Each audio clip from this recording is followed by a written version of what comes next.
por venir. Y le voy a pedir un favor, que lea despacio, ¿sí? Porque es que él cree que va para Medellín y que le cogió la tarde y lo hace rápido. Le pido el favor, Miguel, que lo lea despacio. Bueno, muy buenas tardes a todos. Muchas gracias a Germán por la invitación y por esa terquedad de que siga viniendo cada año a acompañarlos. Hace algunos años, la Dirección de Cinematografía y en particular el Ministerio de Cultura lanza el programa de Colombia de película.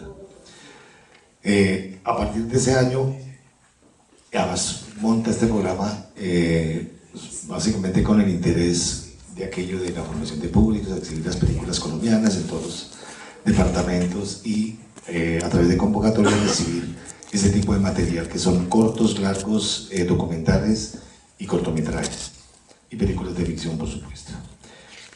A raíz de ahí me invitan para que escriba un texto sobre la historia del cine colombiano en una cartilla. Esa cartilla acompaña este material y a raíz de la escritura, o sea que Harper escribió sobre la historia del cine colombiano que siempre se ha escrito y cómo contarlo de una manera distinta sin, por supuesto, obviar los momentos más importantes del desarrollo de la historia. Y pensando en la escritura de este texto, que lo hice, por supuesto, sí vine a caer en cuenta, ahora sobre todo con la charla y con el interrogatorio que nos formuló Ricardo en su conferencia, y es cómo se puede escribir la historia a partir del espectador, ¿sí? Básicamente, y eso creo que es como las nuevas corrientes de la historiografía del cine, y es cómo se puede llegar a escribir la historia del cine a partir del público, a partir del espectador. Por supuesto, estas son como las memorias de un espectador que de alguna manera busca su propia emancipación, y esa emancipación, por supuesto, tiene que ver con la ética. Entonces, este es un periodo fragmentario de la historia del cine colombiano que gira alrededor, o gravita mejor, alrededor de la gravedad o del beneficio a la duda que doy, sobre todo en el periodo de Focini. Nuestro tinto es amargo, pero es nuestro, y empieza con un epígrafe de Immanuel Kant cuando dice: la amistad es como el café, una vez frío nunca vuelve a su sabor original, aún si es recalentado. Primer sorbo. Nada continúa cambiando tanto el curso de la humanidad como fue en su época la irrupción de una nueva representación de lo humano, y el cine colombiano prosigue actuando en este sentido. Más que un lenguaje, más que una técnica, el cine colombiano significa una representación radicalmente diferente, una nueva forma de mirar que ha exigido nuevos modos de sentir y de pensar. Para ello ha sido necesario que se habiliten otras formas de sentir y de pensar que extrañaban a sí mismo otra forma de mirar. La imposición de aquella nueva representación arrastró expulsiones y ostracismos que aún no sabemos si podemos considerar provisionales o definitivos. Solo a partir del siglo XX, el espectador colombiano ha visto lo posible y lo imposible representado en una pantalla, desdibujando así los límites entre la fantasía y la realidad, sustituyéndose la centralidad cultural de la palabra por la imagen. La génesis de este proceso no es difícil de dilucidar. Primero la fotografía con su captura avasalladora del movimiento, y finalmente la televisión, que ha convertido en transparente los muros de las casas y a todas las ciudades en una única ciudad. Sin darse cuenta, el público de películas colombianas se ha transformado en un adorador de imágenes. Varias mitologías arcaicas consideraban que las cosas de la tierra eran un doble imperfecto del mundo divino, y que en definitiva los hombres no eran sino aprendices espectrales de una perfección ajena. No era una mala explicación, teniendo en cuenta que con el paso de los siglos, las sucesivas tentativas religiosas, artísticas y filosóficas han tratado de establecer puentes sobre idéntico precipicio, como si efectivamente el hombre requiriera otro mundo que completara, sustituyera o amparara el suyo propio. Ese otro mundo ha sido imaginado de numerosas maneras, con la ayuda de palabras, imágenes y conceptos, y de hecho buena parte de la historia y la cultura almacena los resultados de estos esfuerzos de la imaginación. Pero solo en el siglo XX el hombre ha visto o ha creído verlo reflejado en la pantalla, que se multiplicaba interminablemente, tan infinitamente que al fin se hacía difícil distinguir dónde empezaba el mundo y dónde el otro. El triunfo de la nueva representación ha llevado obligatoriamente consigo el eclipsamiento de la visión litúrgica y sagrada de la palabra como tradicional creadora de mundos. Se equivocaron los filósofos del siglo antepasado que anunciaron la muerte de Dios. En realidad, lo que estaba agonizando era el Dios de la palabra. Pero la consecuencia no era el ateísmo, ni siquiera el agnosticismo de la razón, sino un nuevo politeísmo de la imagen. Es posible que los pioneros de la fotografía y después del cine hicieron más por la expulsión del viejo Dios que todos los deicidas intelectuales. A diferencia de estos, ofrecían una alternativa cautivadora y taumatúrgica, en la que no solo pervivía el misterio, sino que también se recuperaba el milagro, todos sin embargo sostenidos en la sofisticada verdad de la técnica.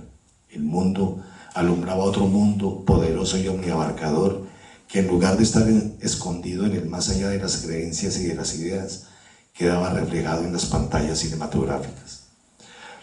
La fecundidad epifánica del cine colombiano, que ha llenado el siglo XX y comienza a llenar el XXI de dioses y demonios, de presencias inauditas, de pesadillas perdurables y sueños imponentes y de mitos, no hubiera sido posible sin esta ósmosis auténticamente central para la conformación de la mentalidad moderna entre técnica y representación.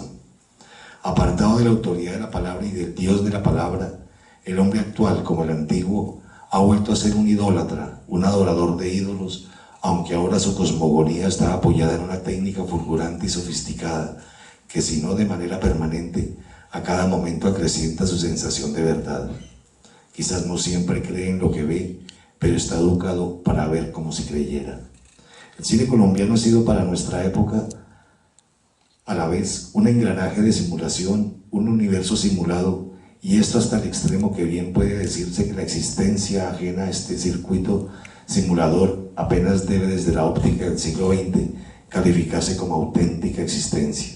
Claro está que por fortuna esto no excluye el protagonismo irreductible de las trayectorias individuales, es de un modo más general el espíritu de la época el que ha crecido en la forja de la nueva representación, proyectando en nuestras ubicuas pantallas sus luces y sus sombras. El siglo XX y parte del XXI no puede entenderse sin recurrir al cine.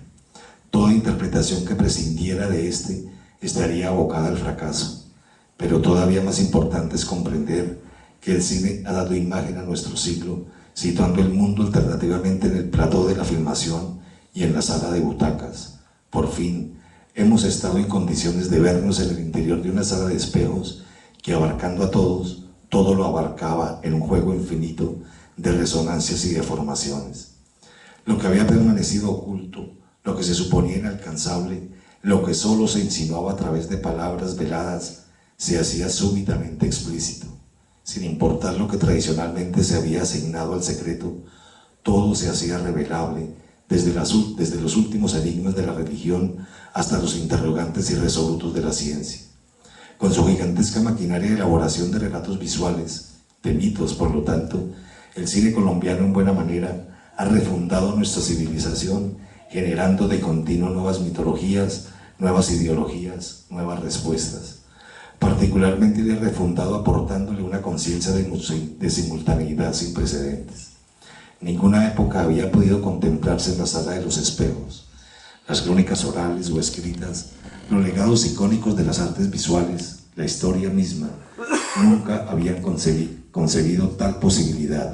En el mejor de los casos, el reflejo de un tiempo actuaba inmediatamente después, tan solo el cine, y luego mucho más abrumadoramente la televisión colombiana, han permitido a una época ponerse directamente ante sí misma, observándose, escrutándose y engañándose en términos de estricta simultaneidad.